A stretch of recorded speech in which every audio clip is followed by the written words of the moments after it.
on to this. All right.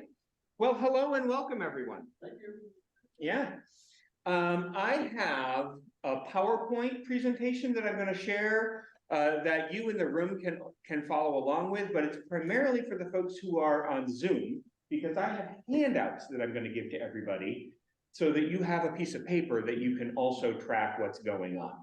So let me start with just a quick run of what is going on. So back in 1980-ish, there was a rewriting of the document that is at question now. It's called Article 2 in the UUA bylaws.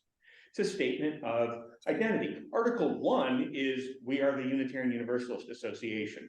The bylaws of our congregation does this as well. It's got like the first article is just the statement of the name. Second article is a definition of who we are, what that name means to us. So in the 60s when we merged, there was a version of that. In the 80s, we wrote a version of that. It's in our hymnals. That if you open up the hymnals to the page just before the first hymn, there's the 7 principles. And there's 6 sources now. There had been 5 in the 90s. I think we added one of the sources, the earth-centered traditions. So there's 6 now. It also has a statement of purpose. It's not in the hymnal, but there is as well a freedom of belief clause, a statement of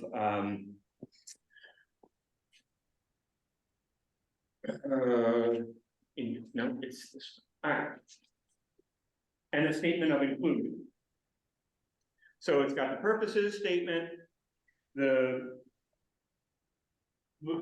principles and sources, and then a freedom of belief statement and an inclusion statement. The inclusion statement is the kind of thing of like, we don't discriminate against people when we hire them, but it's written as an association. We don't discriminate about people joining the association. You hear that? Okay. This piece of paper that I'm not going to give to anybody is the full Article 2, currently. This is what's being revised and amended. It has the principles that you're all familiar with and the sources, right? So if you want as a reference, you can look at that document there. You can also grab, there's a stack of hymnals over there so that you can see the 7 principles that you are familiar with having in front of you in the past. Good? Okay. Part 2. This is the exciting part. Over the past several years, but primarily in the past year, there's been work to revise the Article 2. I did a couple of workshops, and in June in particular, I did one that used this document, that is the one that went to the General Assembly for voting. The process to change the Article 2 in the bylaws is a 2-part vote.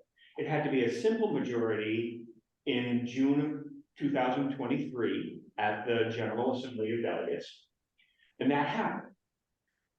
It requires a second vote a year later, so in June of 2024, I think it's a supermajority. I have the website up and we can check the details, but in short, this isn't done yet.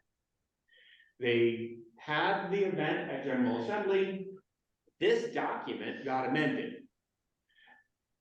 That's primarily what I want to talk about today, what got amended. So this document went to the General Assembly.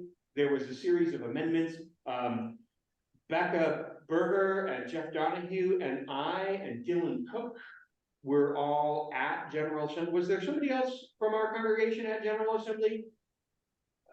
Gay Canuck also went to General Assembly. So the folks who were there as your delegates were part of these conversations that led to that. In fact, Becca was one of the people who wrote a particular amendment change. I think it was, you can speak to that. I don't think it got passed into the pieces that became into the amendments that passed.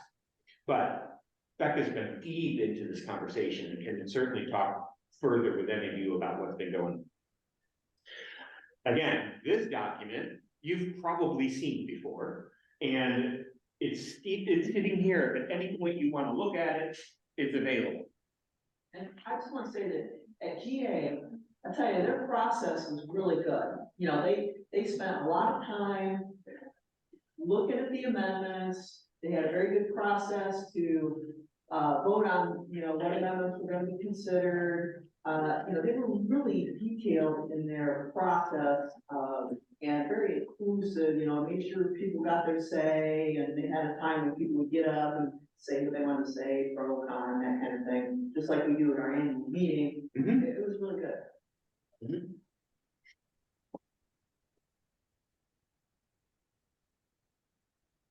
This document that I have here is the insert that I made to the order of service back in June.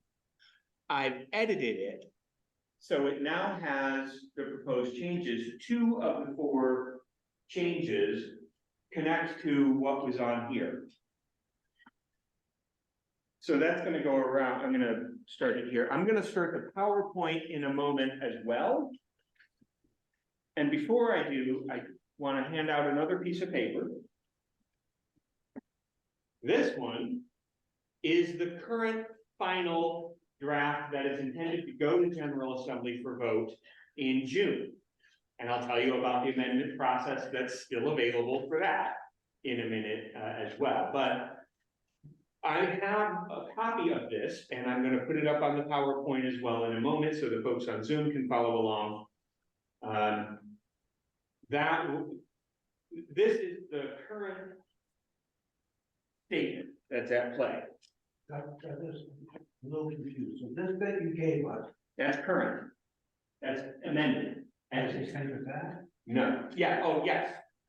Almost. I'm gonna give you that. What I was just waving around, I'm handing to you now.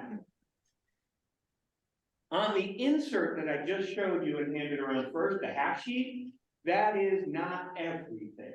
It's the covenant and values section, which is the most exciting part, right? The full document, which is now going around that has a staple in it, which I'm gonna get online in a minute. I'm sorry, online folks, but I'm coming. This is the full thing, which has the purposes statement. It has the freedom of belief statement, and it has the in the inclusion and the inspirations. All right. And I've highlighted the pieces that are edits. So now I'm going to do 2 screen shares. The first one briefly. Come on. Wake up, computer. All right, my computer is saying, yeah, let's do a screen share. Sure. All right, there it is. This website that is this screen sharing? Yeah, Well, it's it's up getting on the there. computer. Zoom people, can you see a website? we Not just yet. see the dark screen so far. Okay, has it come up? It oh, says it Douglas says my Taylor has screen is started loading. screen sharing. All right, it's loading. I did switch to the presentation Wi-Fi. So what I'm showing everybody in the room, and will soon be up on your page, is the uua.org/UUA governance/committees/Article 2 study commission. If you simply go to the internet and type in UUA Article 2, you'll get this. This will be the top hit that Google suggests you're wanting to look at. So this website, it says now it's being shared. This Yes. website has the current stuff of what's going on. This link here at the top is what I've printed up and have handed out. Actually, that's not true. It's this one. What I printed up and handed out to everybody has highlights on it, because I went through and edited to show where the amendments from this past June are. Okay, so I'm going to stop sharing now. I just want you to know that that's there, and you can do some more of your own searching. Good? All right. Now I want to do the PowerPoint.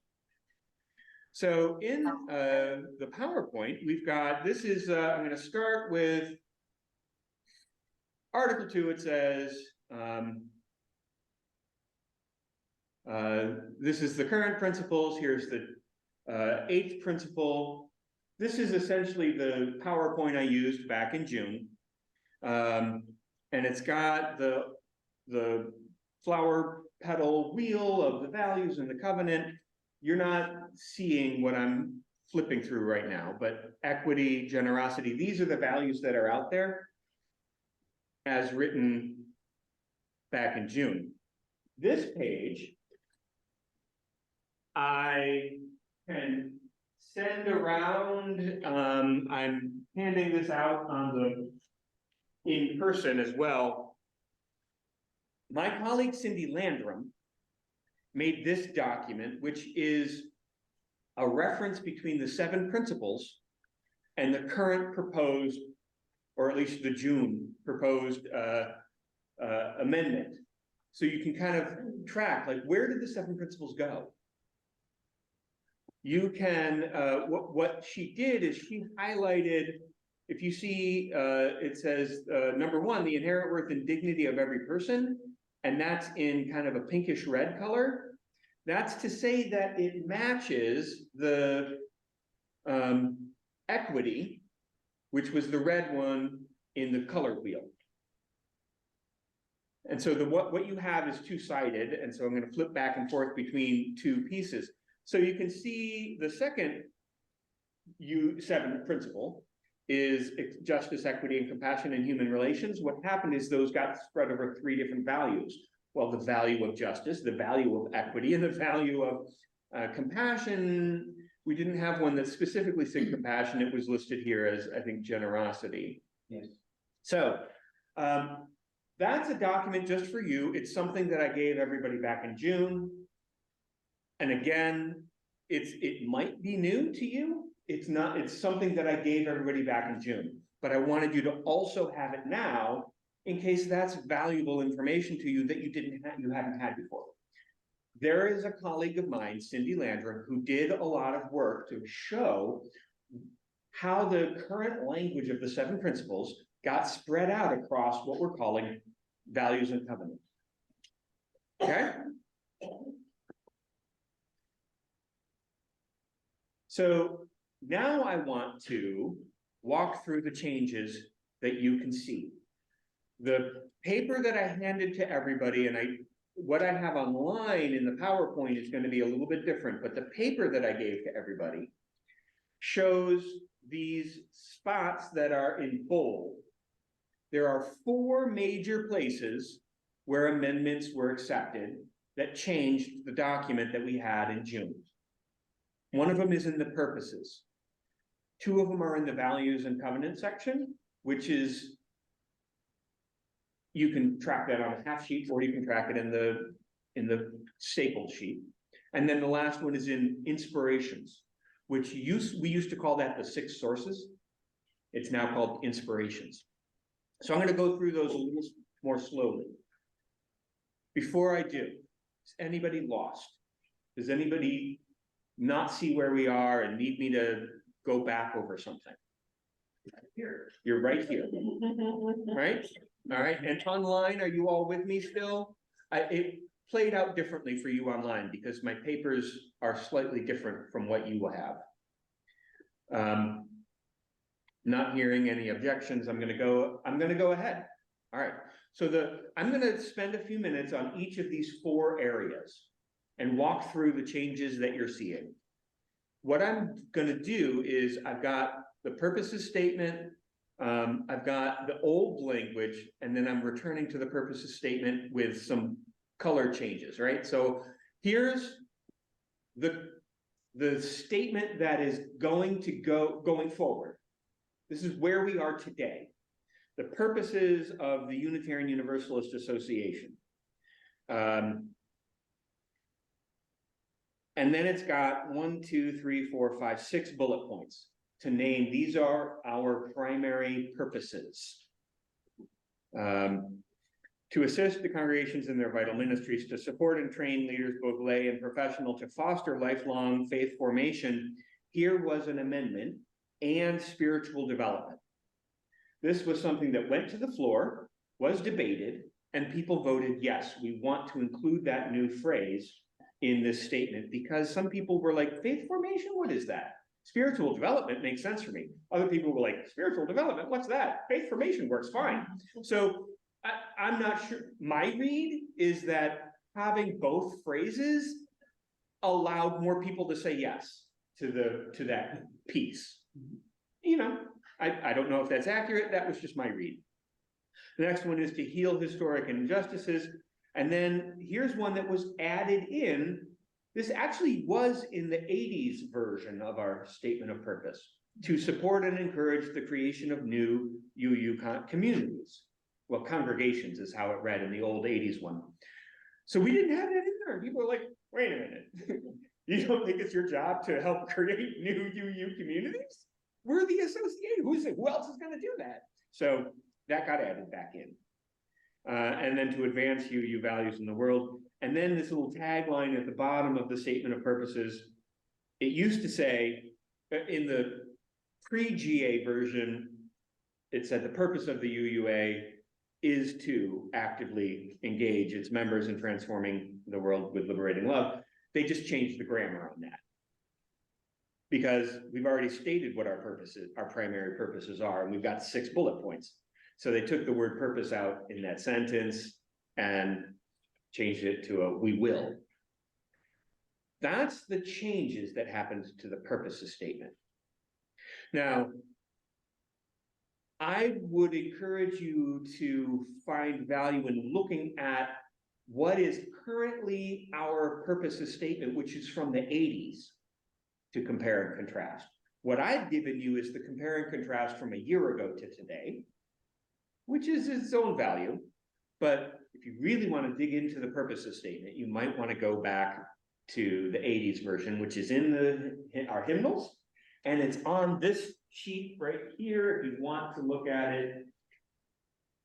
Oh, for giggles, I'll go ahead and say. The Unitarian Universalist Association shall devote its resources to and exercise its corporate powers for religious, educational, and humanitarian purposes. The primary purpose of the association is to serve the needs of its member congregations, organize new congregations, extend and strengthen UU institutions, and implement its principles. That's the current one that's in force.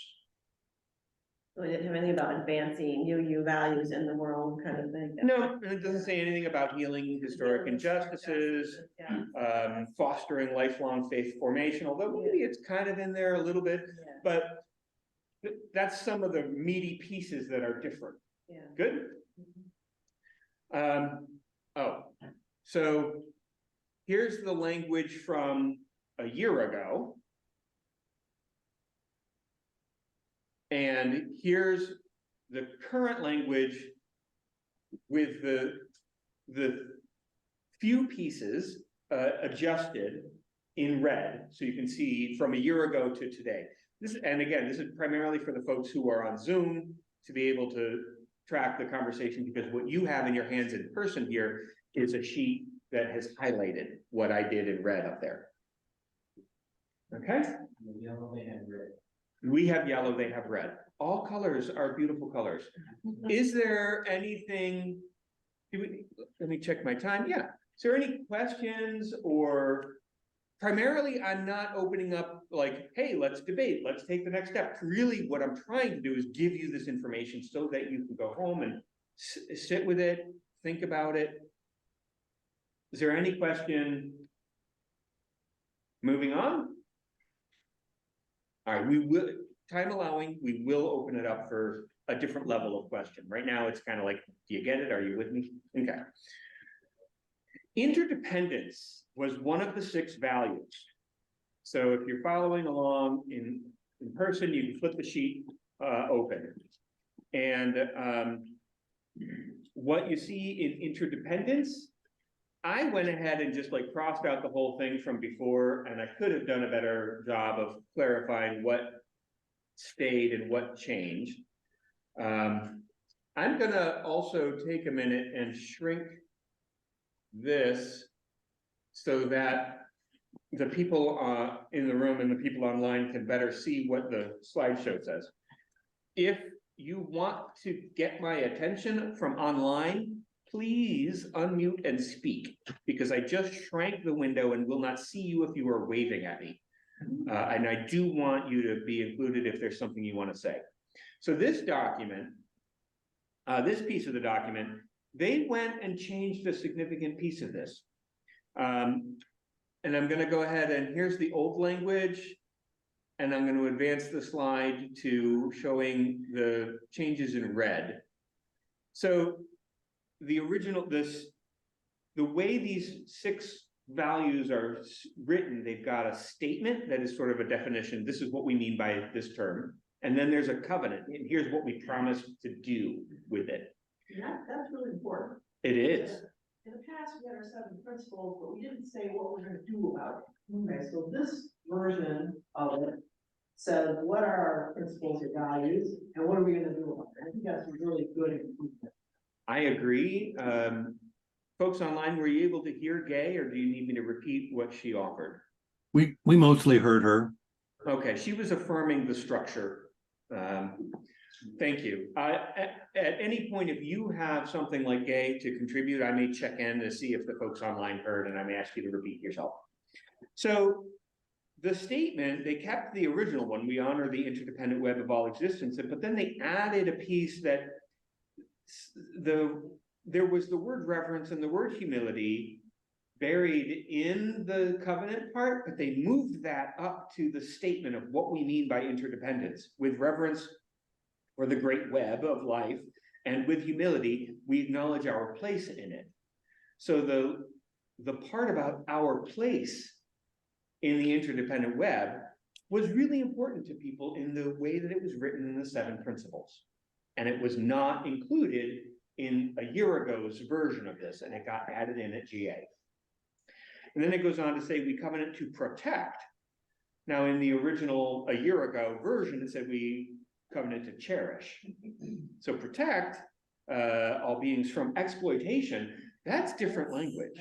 That really changes the statement of what we're promising because of our values, right? Okay. And then it goes on, we will create and nurture. That's a fairly similar to what had been in there. They add mutuality and justice to what we're going to do for these sustainable relationships. And then there's the line, we will work to repair harm and damaged relationships. Now, a year ago, when I read that line, we will work to repair harm and damaged relationships, I was so excited.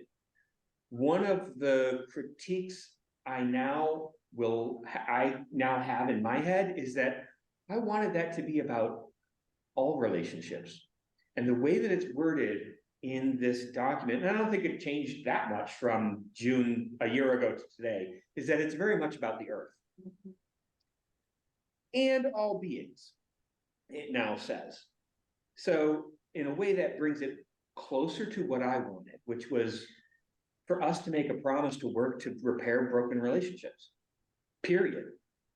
Not just our relationship with the earth, although that's really important too. That's probably more important, I will confess. But the ones that I actually have a little more control of are my relationships with all beings, or at least the ones that are in front of me, right? So I like that being in there, and I think that it having added, I'm now doing more than just telling you what's there. I'm beginning to show my opinions about it. All right. That was a significant amount of change. The next one I'm going to show you is not as big of a change. Are you with me on what got changed? Okay. Yeah. And online, you're good. Not hearing anything, I'll keep moving. Okay. So the next one is in the justice statement. Here's the original language. No, here's the current one for today, and here's a year ago. And essentially the difference is that they added a phrase that had been in the original 7 principles. We support the use of democracy within our congregations and in society at large is the way it was phrased in the current 7 principles, right? So they added that back in. They also said within our association, which is always a good reminder. So that was an additional piece added to the language, not taking anything out. And in some ways, bringing some of the careful nuance of the 1980s version of principles back into this document. And I will also say that before it went to GA, so back literally a year ago, before it got into the form that went to GA in June, there was a version of this that didn't have democracy, the democratic process in it at all. And folks said, whoa, that's super important. Please put that back in, especially as we're all witnessing what Trump has done. Please put democracy back into our values. So we did. And then we extended it more at the June General Assembly meeting. So that was seen as up and against the world we're living in right now. We still need to say these pieces out loud. All right. So I said there were 4 major changes that happened. One was in the purposes statement. 2 of them were in the values and covenant section. The last one, this one has some more significant changes, I would suggest. It's more like the interdependence one. It got more than just like a sentence added on. This one is the current language online. I'm showing on the PowerPoint for the folks online. Here's the version from a year ago that went to General Assembly. And now I'm gonna advance it to, here's where there were significant changes. And in this one, in the PowerPoint that's up on the screen, it might actually be a little easier than what I did here, but I'll walk everybody through it. So one of the amendments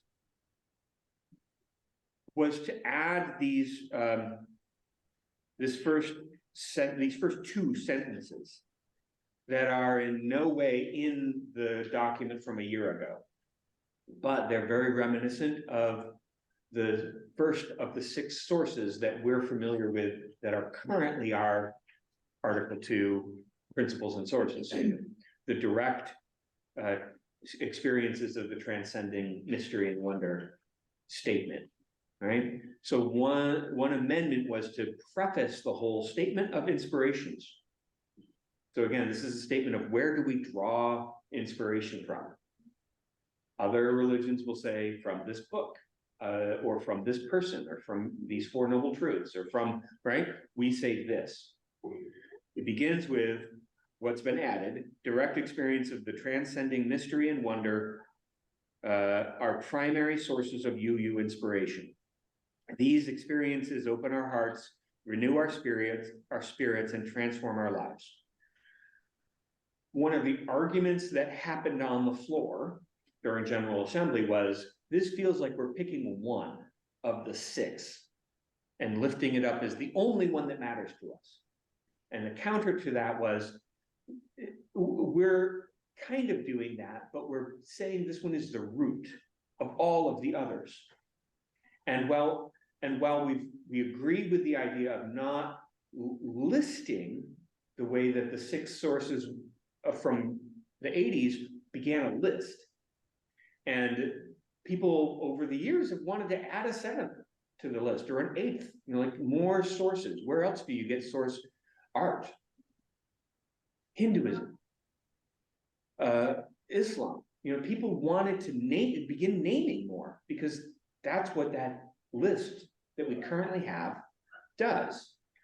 So the commission made a rather bold choice to do away with the list and instead have the statement of we're inspired by secular and sacred understandings, and scientific got added. That'll be the next one that I'll talk about for a minute, that inform our lives and our values, and that these are sources that ground us and sustain us. It goes on to say, this is all instead of the list of humanist teachings, Jewish and Christian teachings, earth-centered traditions, right? All of those pieces are not specifically named anymore.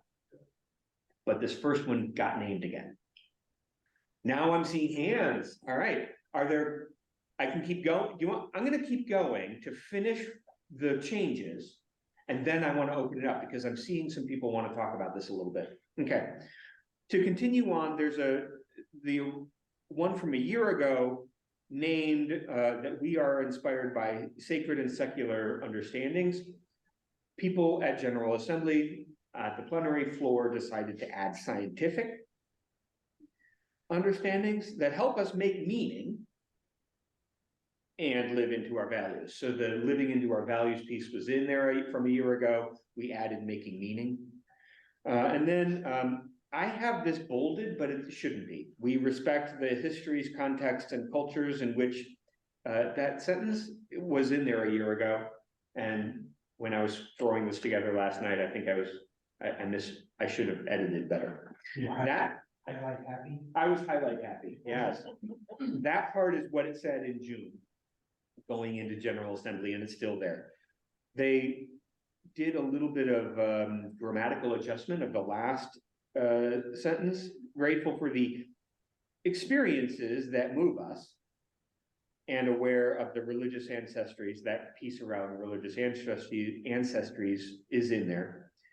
And then it says are enlivened and enlivened by, and then it does have that. So I mean, it just adds a few, it's a grammatical shift to, I think, help the paragraph read better, but it does add some content about being enlivened and being, that we have experiences that move us, which I feel comfortable with. I think the biggest piece is this addition of direct experiences, which I support, but I'm seeing some people wanting to discuss this a little bit, but before I do, let me ask, do we see what we've done?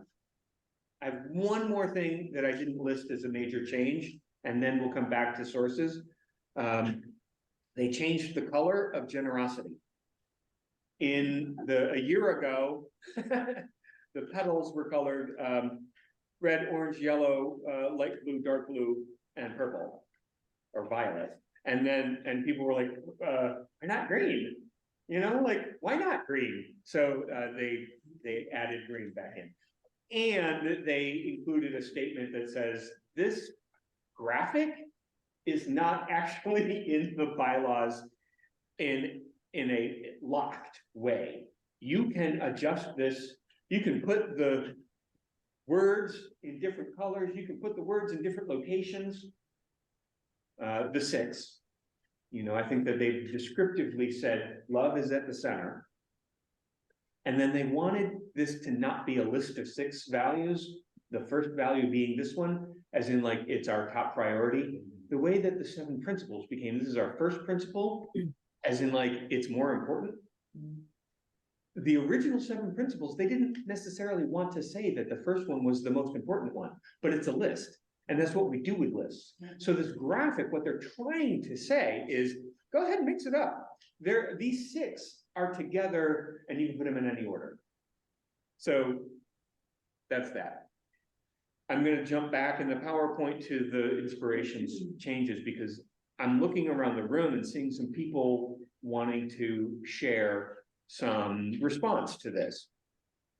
I'm going to leave the screen like this.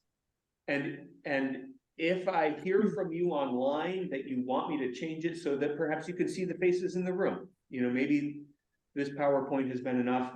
When you're all ready online for me to switch it back so we can see each other's faces, please let me know. I am going to moderate conversation now and say less. I see a hand up over here, Carolyn, boss. When I read this, I read that mystery and wonder were primary, and I saw that word, that was the most important. And then we get the next sentence, which is the view, or no, it's the third sentence. We draw upon is sacred, secular, and scientific. So those 2 ideas, to me, you got one that's more powerfully stated. I'd like it stated so that they are equal, so that both these are important. I don't think, for me, it's written well.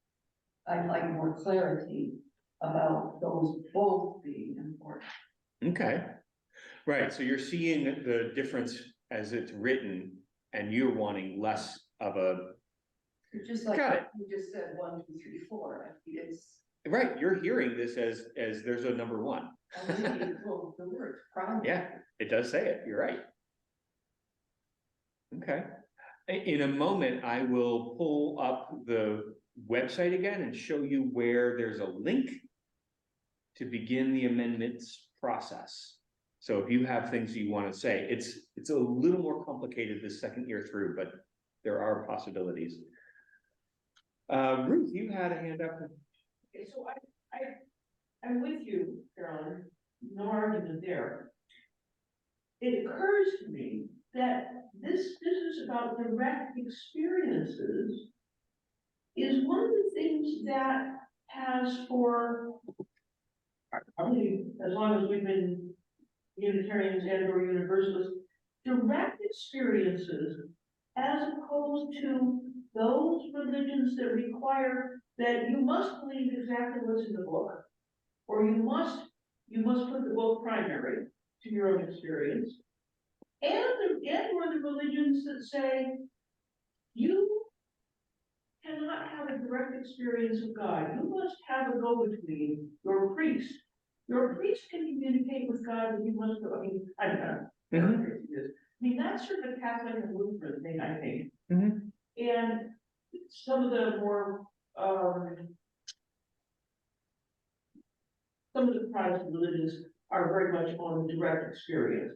But we are very clear that we all have the ability and the right to directly experience whatever we experience as truth, whether it comes out of a book or not, whether it comes from another religion or not. There's no intermediary. So it feels like putting that back into the statement, because it sort of wasn't emphasized before, and that does distinguish us from many other religions.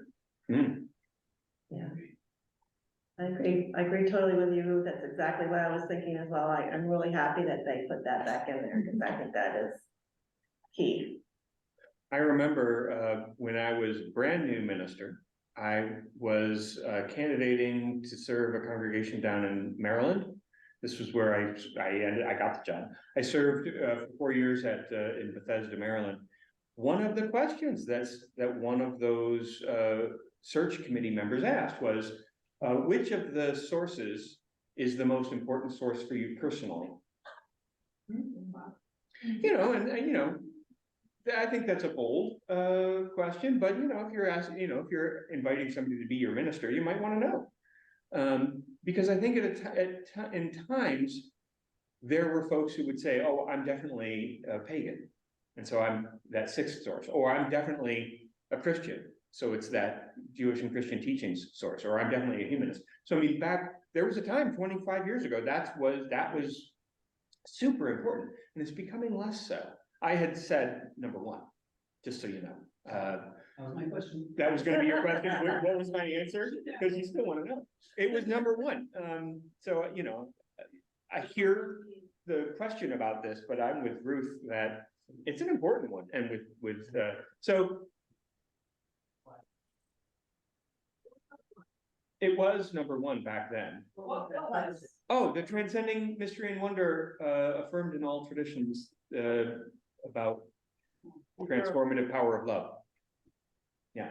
I'm really confused. I've heard what people said. I'm really confused about the language. So direct experiences of transcending mystery and wonder are primary sources of Unitarian personal inspiration. When I read that, is that my experience? I just yes, my experience. Personal experience. Yeah, like Say some more about. where do you find the awe in the world? Where do you find inspiration? Where do you find, right? Like maybe it's sitting in the woods or. Carl, say some more about what you're. And Carl, could you speak up a little? Sure.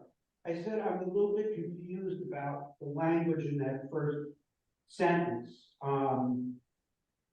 it's my personal experience, and it seems like it's talking from the first person, that my personal experience of transcending mystery and wonder are the primary sources of Unitarian Universalist inspiration. Well, my experience don't inform the denomination. My experiences inform me. So the language is really, I'm not getting it. Gotcha. If there were a way to name it, because what's happening is that there's like 100,000 personal direct experiences, and those all together are Universal. Yeah. where Unitarian Universalism gets its inspiration primarily. We get our energy, basically. It's the kind of the driving force, we all have an individual journey, but we bring it together in a collective and share them. And then that creates the association or the congregation or the group that we happen to be in. That's the way I read it. There have been other moments in the grammar of this, where they're trying to both speak personally and collectively. And our English language struggles with that.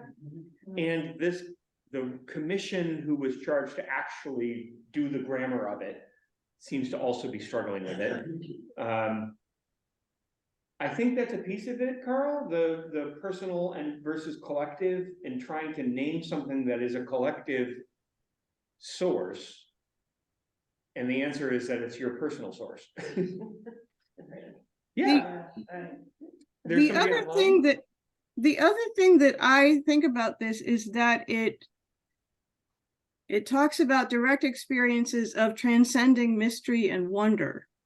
And that seems to limit the direct experiences which it's talking about to a specific kind of experience, as opposed to our direct experiences of other religions or our relationships with people. So it's not just direct experience, it's direct experience of a specific kind that they list as a primary source. Mm-hmm. Because, and to follow on to Becca's point, I think we go back to Carolyn Boss's point. The third sentence does name other things like sacred and secular and scientific understandings that are not mystery and wonder necessarily. Yeah. Trebi had a hand up from earlier, and I see Ruth and Well, briefly, I mean, as a writer who chooses every word, I'm really impressed with this. okay. I think it was incredibly well written, and I understood that. I mean, I really like the secular and the scientific thing in there, and I saw that as being part of the mystery and wonder. Like I thought that was just kind of an elaboration on mystery and wonder, because those kinds of things. I mean, all inspiration is mystery or mysterious and wondrous in a way, I think. Right.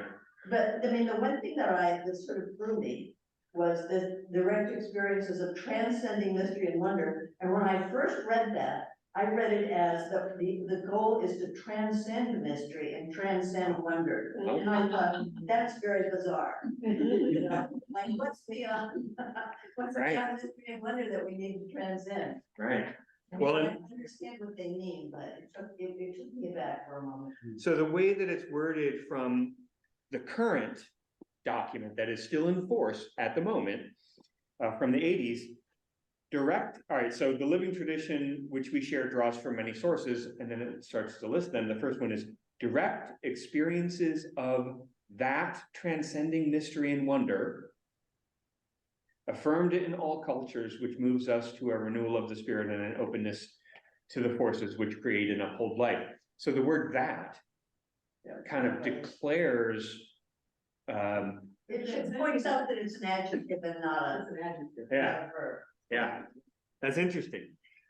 I mean, it's one of the things that I've occasionally gotten up from the pulpit and like been really excited about is like, these are belief by, not beliefs, these are values by committee. This is not one person writing something, and so this commission has tried to smooth out amendments. It took them 5 months to take these few amendments and work them into the current document so that it wasn't so jarring. And it's still a little jarring, right? Yeah. All right, so I saw Ruth and then Carolyn had a thought perhaps to add more. Oh, and Sandra. Let me go with Ruth and then I'll come to Sandra. So, I think it is a problem that seems to imply. Direct experiences of transcending mystery and wonder is what we call this visible stuff. That is separate from drawing upon sacred, secular, and scientific understanding, when in fact we are drawing on also our direct scientific understanding. I saw it with my own eyes. I went over there and I picked it up. I smelled it. I touched it. I know what that is because I directly experienced it. That's direct experience too, and this seems to separate those two out. The other thing is, and I think this goes back to what Carl's getting at, is it maybe needs to say our own direct experiences and the direct experiences of others. And then maybe that's not how we word it, but that's the point, is that we want to say it's our own and others. I like that. Yeah, Yeah, interesting. yeah. I'm gonna jump to Sandra. I like what you just said, Ruth. And I was reading this first sentence and I'm like, I'm not really clear on what that means, but the rest of it I understand. And Charlie, I was looking at it the same way, that it's transcending mystery and transcending wonder. I'm like, We're gonna get over it. You know, where's this all coming from? Yeah. The mystery. Transcended. Yeah, Del. I was very impressed with this document. Oh, the one, so Del is, for you online, Del is holding up the document that had woven together the 80s version of principles with the new document. Now, The logo. my question is, how can we use that? Because you can't give a prospective new member this document. No, You can't even, I can't understand half of it, and, you know. This one. how about this one? There's bookmarks, so for you online, I'm not sure if you're, because I turned the video to just the PowerPoint. I have bookmarks that I got from the UUA just recently. They have on the front, Douglas, yeah, can you stop the screen share so we can see what you're holding up? excellent. I will stop the screen share. All right, that's better. Thank you for that suggestion, Jeff. These are bookmarks, and I've given them out to a couple of small classes that and so I've only got, like 7 or 8 left. You can have a bookmark. On the front is just like an attractive blue front, and then on the back is a version of the 6 values with a little bit about love at the top. So if you'd like a bookmark, so if you're wondering, like, well, how do we talk about these with new people? Well, I think there's 2 things about talking with new people. We don't have to contrast what was and what is. True. And second of all, the brilliant people at the UUA, once this is all set in stone, will provide us with tools, because they always do, with, how to talk to other people, how to present it. And, I'm not that smart. I have, experience in marketing, but what I've seen the UUA do, I'm just waiting for it, because I'm sure it will be beautiful and we will be thrilled. It's just not there yet. Now, I remember in the late 80s, there was about a dozen religious educators and ministers who were on a team writing new curricula that specifically focused on the 7 principles and the 6 and the 5 sources. And my mom was one of them. She wrote one of the curriculum. pamphlets they wrote. It was all, but it was after all the voting had happened. And then they started creating all of these resources for how to talk about it, how to dig into it, how to live it, what it means, what it doesn't mean, what it might mean, stuff like that. So yes, that'll all come. Well, my question is way out of itself. Maybe, yeah, but it's a great question to ask. I don't think the question is itself, the answer. Yes, that's accurate. I think the answer is not there. Has to pass before we can. All right, so here's the, I'm gonna say two more things and then I think we're done. One is, because it's been about an hour. One is the request that we've received following General Assembly is this year from, which now is half a year because it took them a while to write it, is to try this on. Live with this language, with these ideas, practice it. Does it work? Does it say what it needs to say? Does it preach? Does it teach? Does it, does it work in the public square? Can you tell people who are new about us using some of this? Try it out. Take it for a test drive. And then it is entirely possible that at General Assembly 2024, this will get voted down. And we'll have the 7 principles and the 6 sources bill. That is an option still. There is an amendment process. This is the part that I want to, this is the second thing I want to tell you. First, test drive. Spend some time with it. Second is amendments. And I'm gonna screen share again so that I get this correctly. So in here, there's an amendment form. The amendments to the Article 2 Study Commission's proposed revisions may be submitted by completing this amendment form no later than midnight on February 1st, 2024. My friends, we have 2 months. Okay? 3, but I frittered away a month with other stuff. Like this came out in November. So it's taken me a bit to get this out to you. So I apologize for that. But here's a key piece that I need you to hear. In the past, in the first year of run, an amendment needed to have delegates supporting it. In this year, amendments need congregations supporting it. And it says the amendment you're suggesting must have the support of at least 15 certified UUA congregations. We are one of those certified UUA congregations. So here's my suggestion. We need to reach out beyond just our congregation and check in with like, all right, is there energy already out there for an amendment? And can we put our congregation, for us to put our congregation on it, there needs to be a meeting of our membership and a vote. Okay? It's harder to do this the second year. The first year, it was easier to make amendments. And there were like 30 that went to the floor of about 100, right? And of those 30, about 7 passed. Like it's not a huge number.